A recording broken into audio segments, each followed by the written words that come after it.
53 years ago today, a demon named Henry Kissinger was appointed Secretary of State by President Richard Nixon. And honestly, he was horrifying. Born into a Jewish family living in Germany, they fled to America in 1938 to escape the Nazis. 5 years later, Kissinger became a naturalized citizen. Then he joined the army and fought in World War II. Upon returning home, he attended Harvard, earning his PhD and, eventually, a faculty position. As director of Harvard's Defense Studies program, he was often used as a consultant for various federal agencies under numerous administrations. However, it wasn't until 1968 when he was picked up by the Nixon administration that he really began to tinker with, well, everything.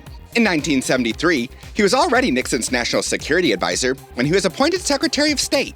It was at this time that Henry stated he was committed to a world not based upon strength, but upon justice. Nixon literally called this malarkey, and he was right. Many people, such as historian James Patterson, have chalked up Kissinger as an advocate for something called realpolitik. Basically, this means that Kissinger would disregard all ethics in favor of national interests, which may be true, but it's also possible that he was just a psychopathic egomaniac.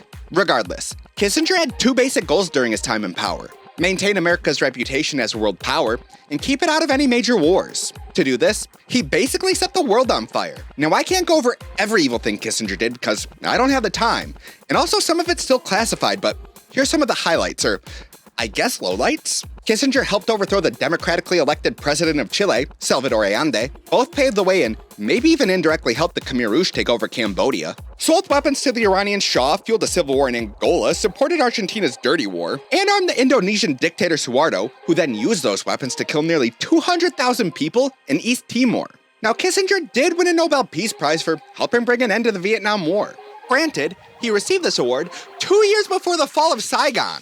Additionally, Kissinger is also credited with helping bring peace between Israel, Egypt, and Syria after the Yom Kippur War, which happened when both Egypt and Syria tried retaking land stolen by Israel. Funnily enough, initially, Nixon didn't want Kissinger partaking in these negotiations, thinking that his Jewish heritage would make him too pro-Israel. Although there probably was a tinge of anti-Semitism in this decision, believe it or not, there was a time when Republicans didn't support Israel unconditionally. That being said, Kissinger did eventually receive this responsibility when Nixon's first choice, William Rogers, failed. Anyways, with all this in mind, Kissinger did help cool tensions between the US and the Soviets, so do with that what you will. Today, many people view America's foreign policy as uniparty, and this is best demonstrated through Kissinger, who worked with both Trump and Hillary Clinton.